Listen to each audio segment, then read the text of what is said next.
What's up, ladies and gentlemen? Johnny Mack here. Just wanted to give you a heads up that if you are looking for a community that is open to discussion as far as mentorship, conservation, the wild, becoming a better person, and all of that, there is a group for you on Facebook, and it is called Soul Seekers. Soul Seekers, we are all about making ourselves a better person. We're all about making sure hunting lasts for generations to come and encouraging people to get plugged in. Whether you are someone who has something to give or someone who needs to soak it up like a sponge, this is a community for you, and I strongly encourage you that if you're on Facebook to join Soul Seekers, and if you're not on Facebook, hop on there just for that group. It is only going to be as powerful as we all make it. And so just remember that life happens for you, it doesn't happen to you, and that you can't outgive good. You can't outgive good, people. I want you to understand that, and I want you to believe it, because when we believe that and we lead with courage and we lead with intention, lives are changed, lives are transformed, just like on this podcast, transformation through primal adventure. Be blessed. Enjoy this episode. Talk soon.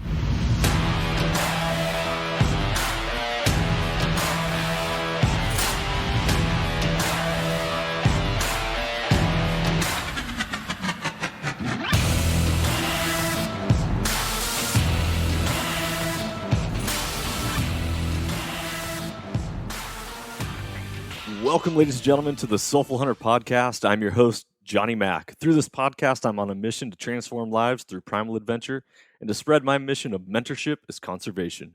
This podcast is powered by Washington Backcountry, a resource for all hunters, both new and old. To find out more about Washington Backcountry, go to wabackcountry.com or search for Washington Backcountry on Instagram, Facebook, Twitter, and YouTube. The Soulful Hunter podcast is also proudly presented by the Crazy Elk Company. Based out of the state of Washington with products made in America, they are providing solutions with gear to problems you didn't even know you had.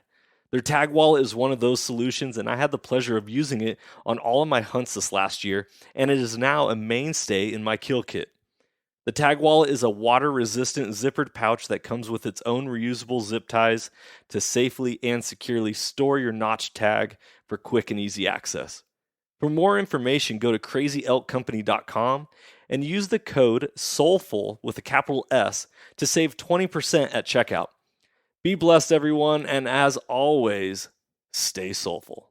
Ladies and gentlemen, welcome back to another episode of the Soulful Hunter podcast. I'm your host, Johnny Mack, and today I got a wonderful episode with the owner of an amazing American company, and that is Kryptek. And we got Butch Whiting on, and we are going to be talking all about Kryptek, how it got started, how it is going, and all about America freedoms, 2A, hunting, and a whole lot more. Butch, thank you so much for coming on to this episode. Johnny Mack, glad to be here. Thanks for having me. My pleasure. It is always a good time when you get to talk about all those different topics.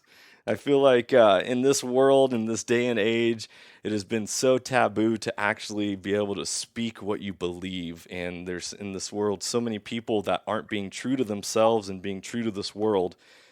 And that's an issue. When we become our real authentic self, then it opens the door and gives permission for a lot of other people to be themselves as well. So thank you for coming on. And it's super easy for Kryptek to be truthful about all those things because it's so woven into the fiber of who we are as a brand and as individuals. So yeah, I love it. Well, let's talk about that for a second. So Butch, what your former military, how did Kryptek come about? For those people who are listening to this podcast that they're on the fence about what camo company they want to purchase from or different things like that.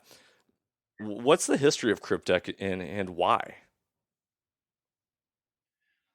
Well, the idea of Kryptek started in combat. Actually, myself and the other founder, Claycorn, were fighting and flying Apache attack helicopters in northern Iraq. And when we weren't doing missions, we were daydreaming about the outdoor industry and being in the outdoor industry.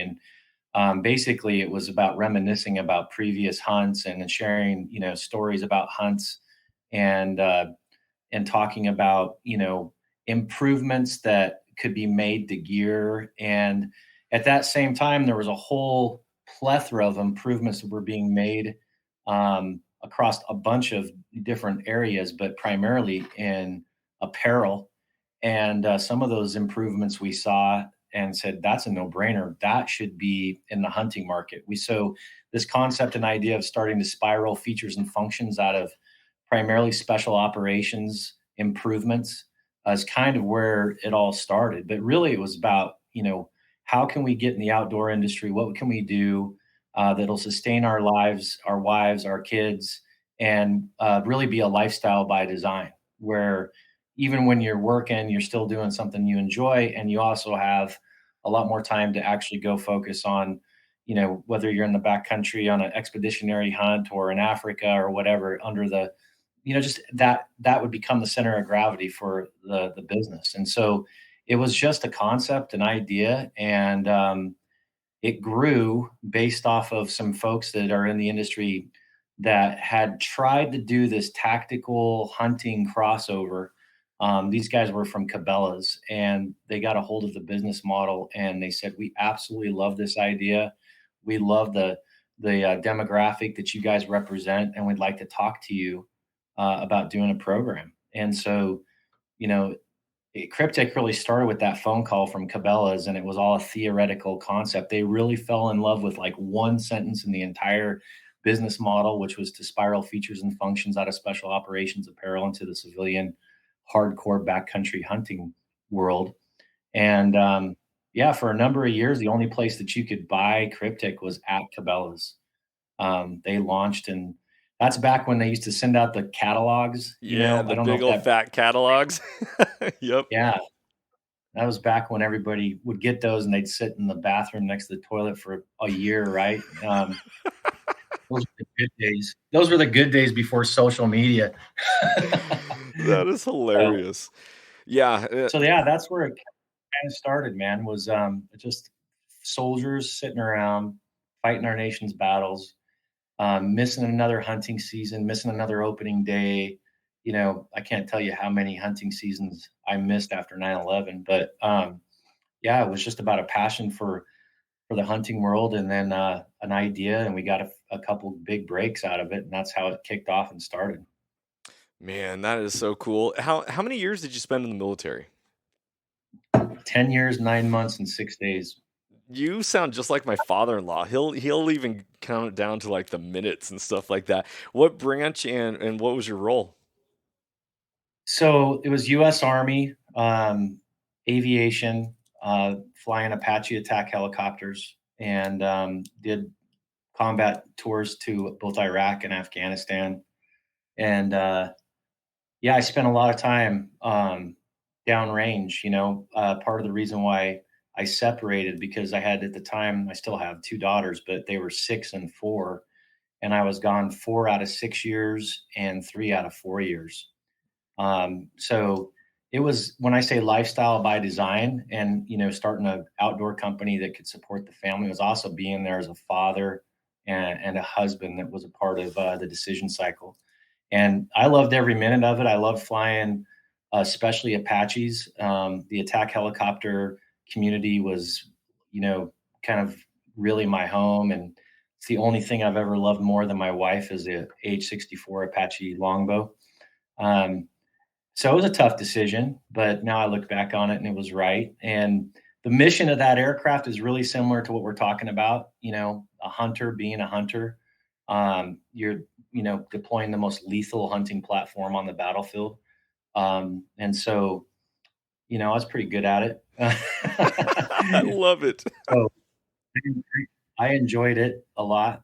But yeah, I was a commissioned officer. I actually commanded Renegade Troop 43 ACR. And that's where I met Claycorn. He was one of my junior warrant officers, who's the other founder in Kryptek. So yeah, we flew a ton of missions together, and we shot a lot of shit, and did the Lord's work, and won our nation's battles.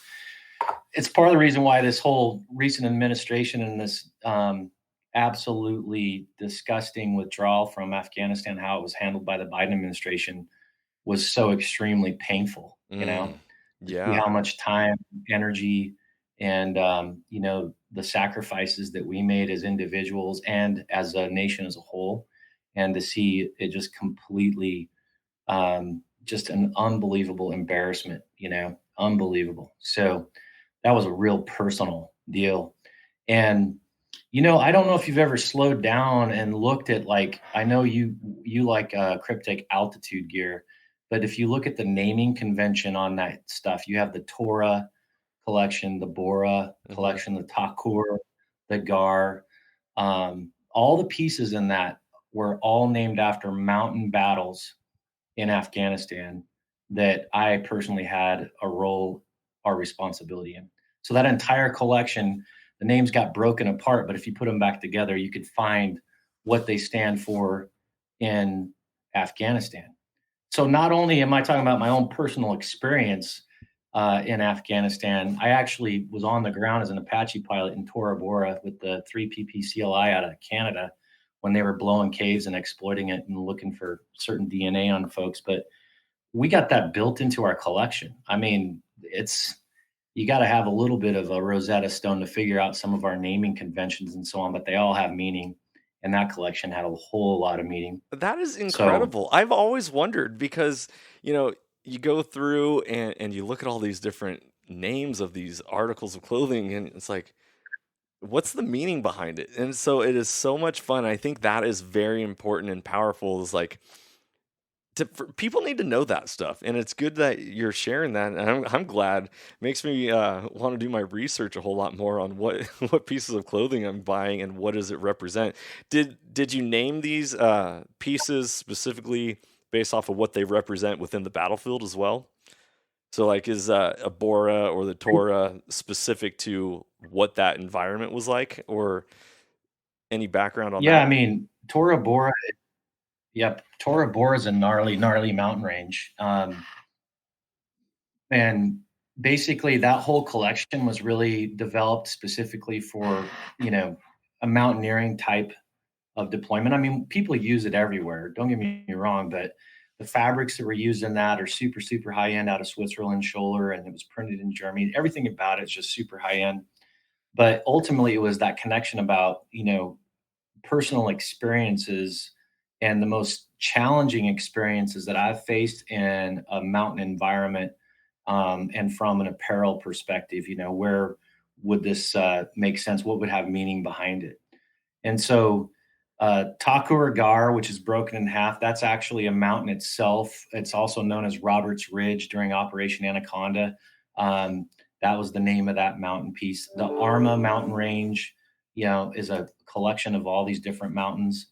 I guess to answer your question, it was more just about austere, super austere mountain environments that I was exposed to in combat that represented themselves well with regards to the quality of the collection and where we wanted it to go and what we wanted it to represent. Man, So that's pretty awesome. I love that. You said you've always been before we recorded that you've always been a lifetime hunter, and that it's been ingrained in your DNA of your family and all that stuff. Being in combat and going overseas and fighting for your country and fighting for freedom, what is it like coming back and seeing the country the way it is, and then how does, and this is a big question and multiple parts to it, so, and then how does hunting soothe your soul or settle your soul when it comes to dealing with PTSD or trauma or any of the emotions that come back when you return back from war? well, I grew up in a family where hunting was so important. It was like the major vacation that we took. We didn't go to Disneyland or the beach or any of these places. We went to hunting camp, right? And it was a major event that everybody looked forward to more than anything else. And it's back when you could take your schoolwork and they actually had paper assignments and textbooks. And so I'd be doing homework every night, underneath the light of either a wall tent or in a camper maybe or whatever. But it truly was some of the best times of my life, and it shaped who I am as a person and that passion that I have, for hunting came from those family experiences, and it was also extremely meaningful. It was about filling the freezer, putting meat in the freezer. It was purpose driven. It was never a trophy hunt type mentality. Um, but you know, I went through a lot of time where I wasn't able to go, obviously, because of the military, and there was always that beckoning, and there was always, that in the back of my mind, especially when I knew that my family members and my friends were out, opening day of mule deer season or opening day of elk season, and I was in a third world shithole turning, bad people in the dirt. Um, but those same skill sets that I learned growing up and spending in the backcountry hunting also applied very well for me into that mission set that I was, the biggest, I think, honor I'll ever have in my life is leading U.S. soldiers in combat. Um, in terms of like, going into combat and, being deployed, how that kind of compares, it really, I guess there's a lot of anxiety, maybe like you can't sleep the night before opening day or whatever. Um, I wouldn't say you get used to it, but after years of downrange deployment, you get accustomed to it. Um, there's nothing that is real comparable to being in a real world gunfight. There's no real comparison to that at all. The sacrifices become super evident. I can remember right after 9/11, we were geared up and I was in the 101st Airborne and we were going into Afghanistan to go to Kandahar to take over from the second MU, the second Marine Expeditionary Unit. And that was one of those moments that I look back on and I had, one of my daughters was 2 years old. And you don't know if you're coming back. You don't know how it's going to go, so it's a super surreal deal. In fact, I put together a little wooden rocking horse like the night before I left because I wasn't sure that if it would get put together otherwise. And to this day, that rocking horse still sits in the living room of my house. Wow. My wife still has that. We're hopeful that, after the girls used it all the time they did, that we'll have grandchildren someday down the road here. But uh, yeah, I mean, the level of sacrifice that really played out, not just from the guys that deployed, but their wives and their children, it's so underappreciated unless you've lived it. And everybody says, I thank you for your service. And I used to put a yellow sticker on there. But just to have this current administration just kind of like, pull out the way they did and leave all these American passport carrying folks behind, it really is just like sickening. I mean, I guess that I compare it to having seen and heard about how Vietnam vets were received when they came back from Vietnam. They were spit on, they were, just told they were pieces of shit, whatever. We didn't have that. When we came back, everybody was hurrah and, go America, USA, USA. But I guess the only analogy I have is like what Biden did and General Miley and his administration this summer has to be similar in some sort of fashion to what occurred back in Vietnam. So, yeah, I don't know if I answered your question. No, you did a great job on the first part. The second part, just to follow up, is do you find hunting is something that soothes your soul? Like, when you go afield, is it something that puts you at ease, or because hunting has the power to heal. Nature is healing in itself, and whether we're standing barefoot on the grass or the dirt, or we're out in the mountains, it's a spiritual thing. Absolutely, 100%. I think that some of the most iconic church sessions that I've ever done have been in the backcountry, 100 miles away from church. Yeah. Um, the fact is that I also think it depends on nothing to take away nothing from solo hunters. I've solo hunted myself, but I don't enjoy that as much as I do of being in a hunting camp with great people and great family and great friends, and the memories that are made around that, whether it's one best friend or it's, 4 or 5 really good friends. Um, I had a really, really good hunting partner who just a few weeks ago, his father passed away on the day that we were supposed to leave to go hunting. And I totally thought like, oh, he's not going to make it to camp. Well, 2 days later, he showed up in camp because he was looking for exactly what we're talking about, Yeah. and that this was his way to kind of, absorb all this. And it was like this incredibly emotional hunt, on a number of fronts. But I personally enjoy hunting the most when it's with my girls. I mean, bar none. If somebody said, "All right, dude, you have a choice. You can either, hunt the most premium tags guaranteed every year, but you can never hunt with your girls ever again, or you can just hunt with your girls and get what tags you can and take them on adventures." I take the latter every time. I Yeah. mean, I still get excited like I'm 10 years old or 11 years old again when I'm sitting next to them trying to coach them in. And I actually feel like a brand new hunter does when I'm hunting with them. And that when you feel that, and people always say, oh, well, it's about filling the freezer. It's, conservation. That's all true, but it's also a lot of fun. I mean, don't downplay the fact that hunting's a challenge. You know exactly where the meat's coming from, all the way from the time of harvest to processing to put in the freezer till mom needs it and they go out and grab it and make a recipe. I mean, it's like this all connected uh, uh, experience. I totally agree. How old are your So daughters? one just turned 18 and the other one's about to finish college and she's 21. So Awesome. they're the best times I've had though is with them, uh, in the outdoors, Oh, hunting, primarily fishing. totally. Yeah. Totally. I don't have those experiences yet. So I have three boys. My oldest is going to turn 7 December 22nd, and then I have a 5-year-old and a 2-year-old. And just yesterday, or no, this was Saturday, 2 days ago, I looked at my boy. It's late season blacktail that's still open. Had two more days for a rifle hunt. I looked at my son Carter. I go, Carter, I really want to hunt with you. And he looked at me and he's like, can we go next year, Dad? I just want to hang out with the family. And I'm like, okay, of course, absolutely. So I don't have those opportunities with those kids yet to build that, but I know exactly what you're saying when it comes to the community aspect, because I actually feel like the kid and the mentee when I'm going afield, because this idea of I don't really like hunting solo either. I enjoy the community aspect. I enjoy the connection.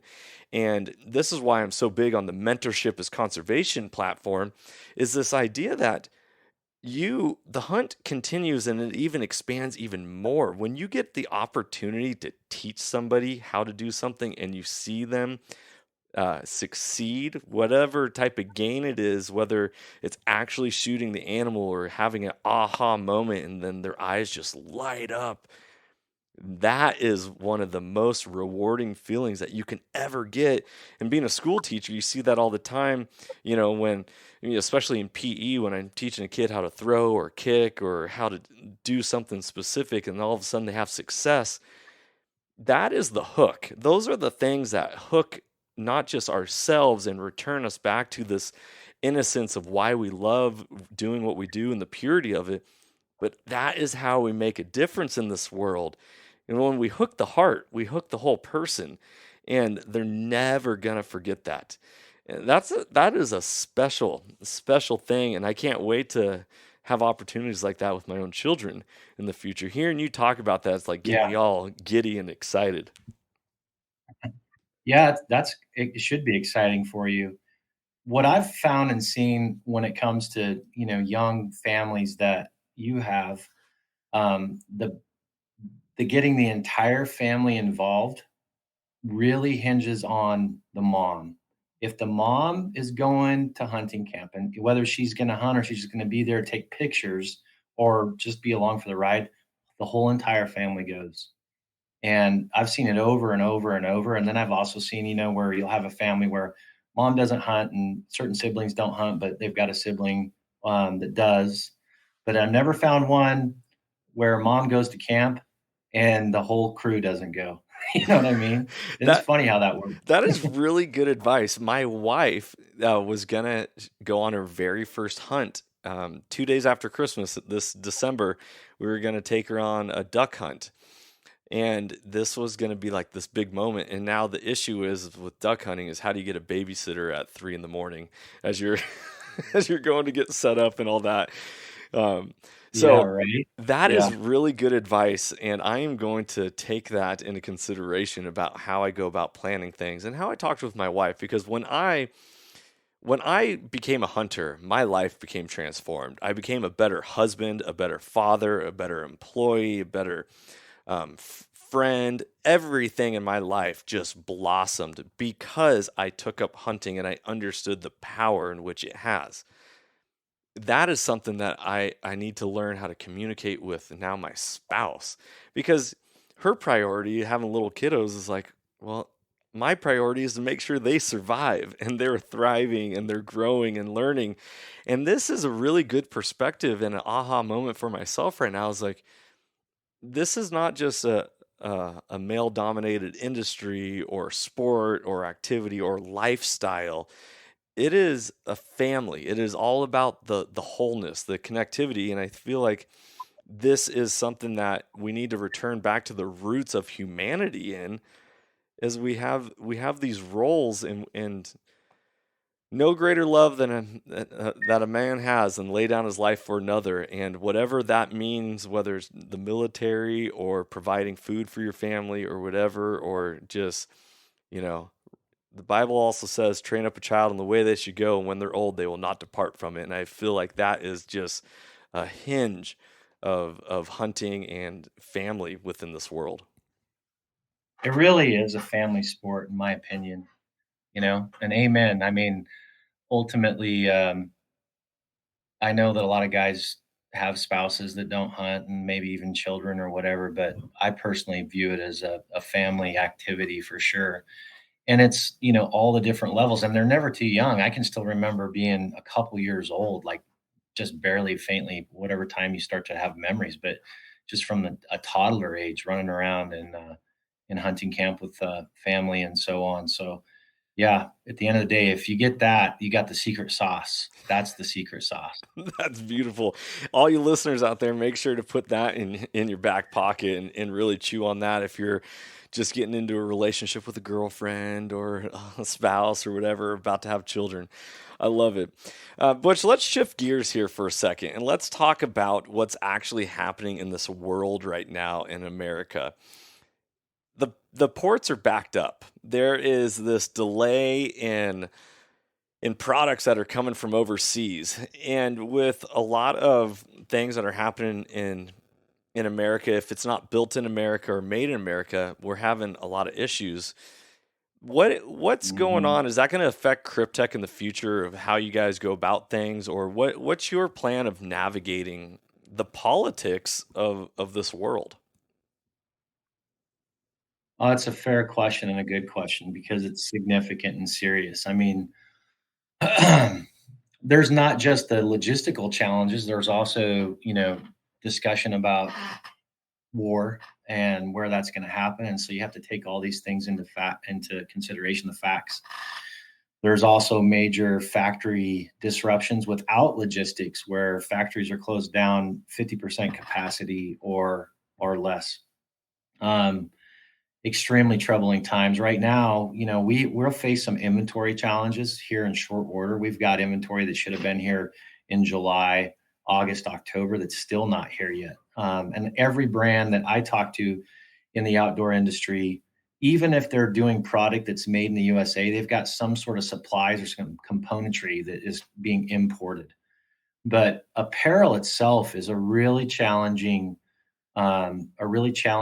industry to be in, and to have the level of quality and construction that has become expected, is even more challenge to do domestic US and USA made. We do have USA mills and USA fabrics. We've got major programs we do with the US military, both Navy Special Warfare and Army Special Warfare. But on the, let's call it just civilian technical side, to have the quality of construction, and welded seams, and all these things that a user may or may not really appreciate or understand, very, very difficult, if not impossible, to duplicate here in the US. And that's not the result of like one administration or two administrations. This is a set that's been put in place for like the last couple decades, 20 years, and driving offshore, driving production offshore. Um, so you asked the question, well, what are we doing? What are we pivoting? We're standing up additional North American um, construction of different pieces, and trying to get to the level of being as technical as we can with our current super high end factories, so that we're just not dependent. Well, we got a lot of different factories and sourcing all over the world, right?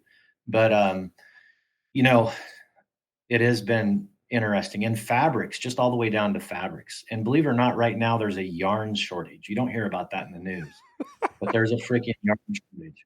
And we're normally on a life cycle or a battle rhythm where we're about 9 months from the time we say PO placed and go till we have product in hand. And that's gone to a year just like that. Mm. And so, you know, I don't see this going away like anytime in the rapid near future. It's probably going to last well into 2023, and we'll never come back to where we're at, or where we stand now.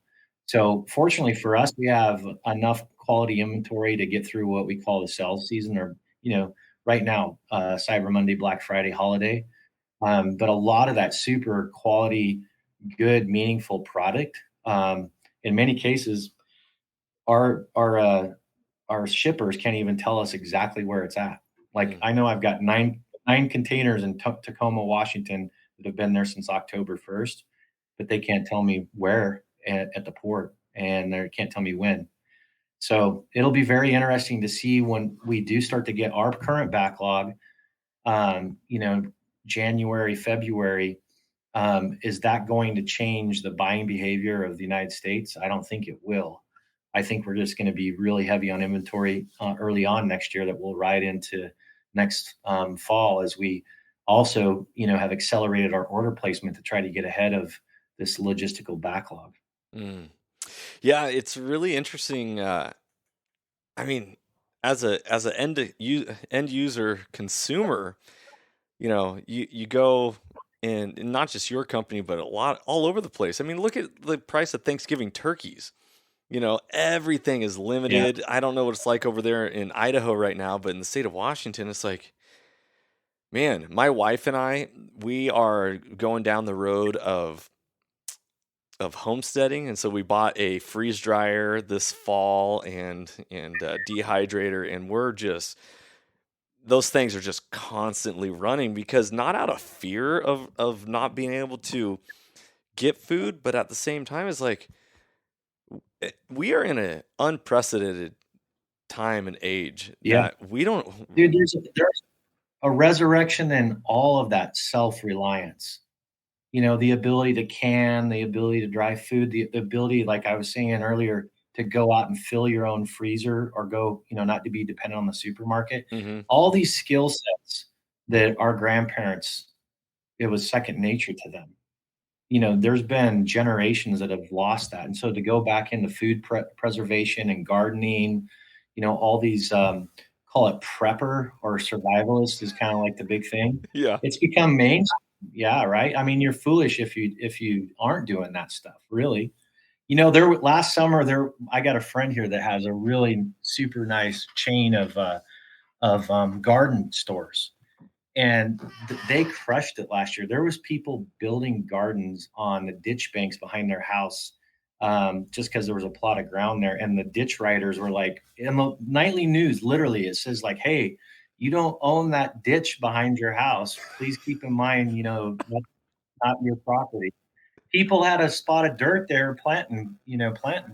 Um, I think that's just smart, man.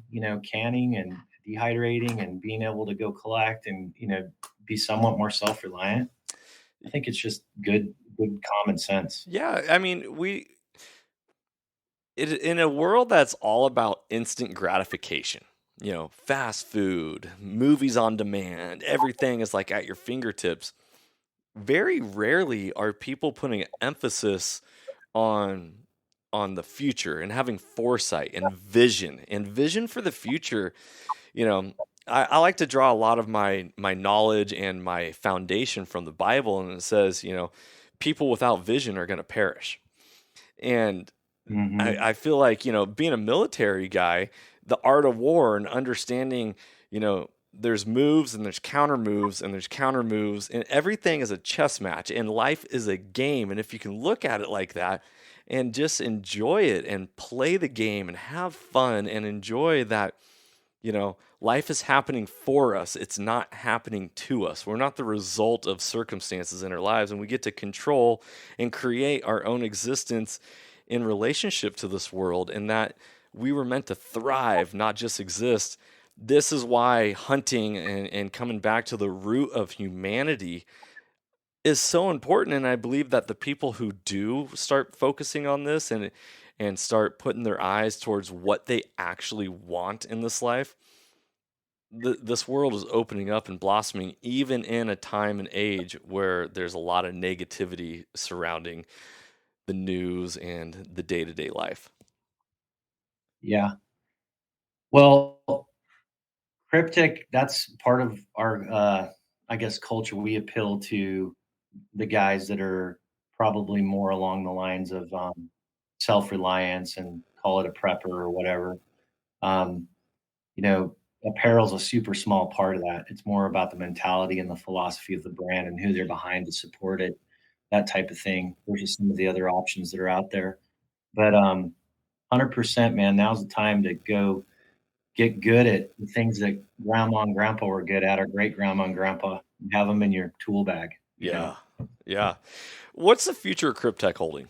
What if you guys were, you love where you're at, you love the niche. What I mean, I feel like the hunting community in itself is changing, and it is really evolving as it's moving forward. Is Kryptek, I don't know, needing to pivot, needing to lead the charge, or I feel like there's a division, and maybe my feelings are incorrect, and correct me if I'm wrong, but this idea of hunting because it's a privilege, and I can't stand when I hear people say hunting is a privilege versus hunting as a way of life and a means of sustenance and survival. Well, within the industry, there's definitely paradigm shift and lines being drawn that, you know, are becoming more evident in the voice of the brand. Um, there's also challenges that you face when you decide to pick one side or the other. We are extremely pro Constitution, pro Second Amendment, stand for the Pledge of Allegiance, or say the Pledge of Allegiance, stand for the national anthem. Um, Former soldiers, served our nation, love to hunt. Extremely pro police. We are extremely proud of the fact that all of Idaho State SWAT team all runs Kryptek combat gear, and there's also other SWAT teams, some in other states that aren't really friendly to anything that run our gear. But we're super proud of supporting the police. And when it comes down to the voice of brand, I've been kicking the balls pretty good this year on a few of these things. And, I went into this year very clear on where we're at, where we're going, and who we were going to stand with and represent. All those things that I just mentioned. And we've faced some challenges. Cryptek was banned on Facebook and Instagram because of the Capitol riots. And one of the characters that was in the Capitol riots was this zip tie guy. And if you look closely, he was wearing Kryptek Typhon combat uniform, top and bottom. And this dude was like the one that was jumping over the chair and had the zip ties on the side. Um, don't know him. Don't don't even have him in our database, but he was like front and center on every news outlet, MSNBC, CNN, you name it. He was there, and there was a lot of memes that were bouncing around on, various like Snapchat news and so on. And those memes were calling out what the guy was wearing. Um, He had a Black Rifle Coffee hat, and he had a Tennessee Pro Police patch and some other stuff. But we got caught up in that and literally got our accounts completely shut down. Mm. And we had numerous deals like that where there's been a level of prejudice that we didn't expect, or I didn't expect. I mean, I didn't see other brands like Carhartt or Levi's or Nike or anybody get scrutinized the way we did. And I've got numerous other examples like that. Where if you are pro Constitution, pro Second Amendment, and you're almost already on the domestic terrorist list. I mean, it's just bizarre, right? Yeah. Especially coming from the backgrounds that we have, where there's nothing that we love more than the United States of America. I mean, we put our lives on it, on the line for it, Yeah. and sacrifice years and years away from our families that I'll never be able to go back and get. So Kryptek is a brand, is absolutely all those things. And at the end of the day, we're going to be boastful about it and proud about it. And that's who we are. And I'm pretty sure there's 90 million Americans that probably agree with me. Yeah. Right. Absolutely. So at the end of the day, if you're, pro American and you're not in the woke crowd, and it's not a privilege, and you don't have to eat a coyote because you just went out and shot it and depredated it. I don't, there's all these weird things that are in the space Right. that are like that doesn't make sense. Yeah. So sometimes I think that where the confusion comes, or maybe I've heard this before, is that it's not the truth at all. But sometimes I've heard that customers will say, "Oh, well, I can't wear Kryptek because I never served in the military." That couldn't be any further from what we want or design. This isn't for guys that just served. This is for guys that love America, love the Constitution. We do have the only camouflage patterns that have been extensively tested by the Department of Defense. They're selectively used by spec ops and that are in the civilian hunting market. After that, we do have major combat programs and tactical programs, but man, if you're a true red-blooded American and pro 2A, then, and you have to gravitate and you have a choice, Kryptek's your brand, right? 100%. This is exactly why I wanted to, when it came to talking to any camouflage company, it was Kryptek. Without a doubt, hands down. I had 2 different Twitter accounts censored and removed this last year as a school teacher. And ironically, I'm navigating. So I've always, for the last 15 years, have been a physical education health teacher. And this year, navigating the vaccine mandate, I decided number one, I'm not taking it, and I'm never taking it, and I don't believe in wearing masks. I don't feel, what it represents for childhood trauma, but also for what it represents in the slippery slope of removing people's rights and freedoms. Well, when it comes to that, I ended up taking an online teaching position this year, and I took it without knowing what I was teaching. Turns out I'm teaching American history this year, and I'm actually getting to teach these students what the Constitution is all about, what the spirit of independence is all about, what they were really fighting for, and what we believe in, and what this nation is founded on. And it's so interesting.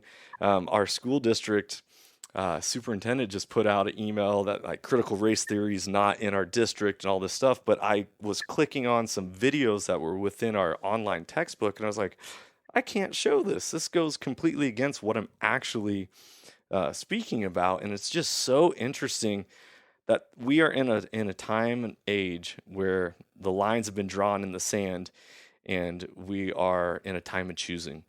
You being a military man, you have taken an oath to defend the Constitution against enemies both foreign and domestic. And here we are in a day and age where parents going to the school boards are considered terrorist threats. How crazy is that? Like, it's so bizarre that we would be like even having a discussion about true patriots, true Americans, even be somewhat classified as domestic terrorism. Let me tell you, that within a lot of the cryptic art, there's a Roman numeral 3, and it has been there since day one. And it stood for the primary 3 focus areas of Kryptek: Kryptek Camo Technologies, Kryptek Apparel, and Kryptek Adventures is what we called it, which was our hunts and filming and blogging and whatever else, the marketing side. Well, now, about the same time we came out, this 3% thing started to bubble. And there's this theory that, only 3% of the Americans actually stood up against the British and fought and won our independence. And that's where this whole Roman numeral 3 comes from. Well, now it's considered domestic terrorism. It's basically been classified as almost a swastika, right? And it's just crazy to me. It's absolutely bizarre to me that who defines that? And if you were to go to, I think it's the Southern Poverty Institute of Law, they track all these hate groups within the US. And now they have every militia in every state listed on that hate group watch, right? And within that, almost every state has the 3%ers of whatever. I'm sure there's the 3%ers of Washington. There's the 3%ers of Idaho. There's the 3%ers of Maine. There are 3%ers of everywhere. Well, it just so happens that's been on some of our patches and our art. And so I know of actual police that have been under investigation because they had a cryptic patch on. It's just crazy. Wild times that we're living in. It's really interesting. So check this out. I'll give you another one. We were subpoenaed by the FBI last winter. I guess it would have been in 2020. So yeah, 2020. They wanted to know how many Kryptek Highlander hats that we had sold that had a Punisher logo on it, from Chris Kyle, and American flag. And so we started to interact with them. And the reason why was because these guys were wearing these hats at these statue teardown. They were the militias. The guys are coming out in open carry. And basically we told them, well, we don't make that hat. We don't decorate it. We sell a blank. And then anybody can take the hat and put their logo on it. They can put whatever they want on it. We have a blank program. You can put anything. A lot of construction companies do this, and various other brands.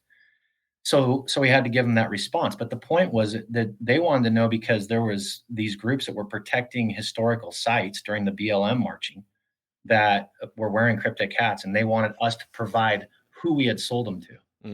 I'm like, our brand's wrapped into this thing, just serendipity. Of course, we're absolutely pro everything that we've been talking about here, but having critical race theory jammed down your throat and this whole woke crowd, even to the highest level of the GO officers within our U.S. military, is beyond me.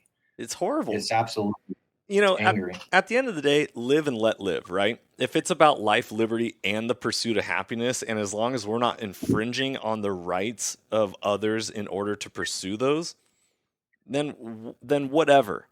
But don't be shoving stuff in my face and forcing me to, to inject my body against my own will, medical rape. I mean, at the end of the day, do you want me to hold your face down to some dog shit and be like, here, lick this? No, you have to lick this. Do it. That's, like, get out of here. It's ludicrous. And at the end of the day, if you don't stand for something, you'll fall for anything. And it's time for us to, as humans, not even as Americans, because if you look, it's so crazy that America stands for what it stands for, and yet it seems like the people that are constitutionalists or are freedom-loving individuals are silent. And the crowd is waking up. But if you look at Australia and what's happening in these different countries all over the place, people are waiting for America to wake up. And they're realizing for the very first time why the Second Amendment is so powerful. Australia turned in all their weapons in the name of public shootings, mass shootings. Hey, if you want to hunt, that's fine. Check out a weapon, do all that. But you're no longer allowed to have a weapon. And now they're locking people down in their homes for for their entire day, and you better show your papers if you're going to go out. And oh, are you approved to be out here? And it's like, well, here you go. The Second Amendment is the linchpin to all of your other rights. And people need to wake up and understand that it's not about the type of weapon, it is about a weapon. And anything is better than nothing. The ammo craze that started last spring, just when the pandemic kicked off, it still hasn't recoiled back. But people that are self-reliant and armed are just hoarding ammo. You've got more new gun owners than ever, just because they've been freaked out of their mind and can't even get ammo in many cases. I know I've heard stories about people going to the shelf, seeing what ammo's on the shelf, then determining what gun they're going to buy. You know, Yes. whoever thought we'd be at that place in our lives? Yeah. So I don't know. When you made the comment about nobody's standing up and nobody's taking lead, everybody, the world's waiting for America. I think that guys like us are still sitting back going, "Is this real? Is this really happening?" Um, and Ultimately, they do have a large voice, specifically into the socialist media, that is the megaphone. Um, at the end of the day, I think that there are people that want action, but it's going to come really back to peaceful elections. And hopefully, this next round is meaningful with regards to who gets those seats in Congress. Um, I'm hopeful it is. Well, I'm hopeful we can get some common sense if the back elections in are not play. stolen, you never know about that 3 a.m. dump, because that's the thing is like Yeah, dude. the ability for America to That's be a America hinges upon free and open and honest elections. The minute that you can't have 100% transparency, regardless of whether or not a small minority calls for cheating or a large populace calls that there was uh, untruthful counting or whatever it is, something you should be able to show it. Be like, here it is. This is what really happened, and that is a scary thing. I feel like, and yes, if our vote counted, if our vote counts and it's not manipulated, then yeah, 2022 and the House and the Senate, it should be a big red wave. Um, but who knows? But I I will hope say so. this for all the listeners out there: God's in control. I believe that all things work together for good, and for those that love God and are called according to His purpose.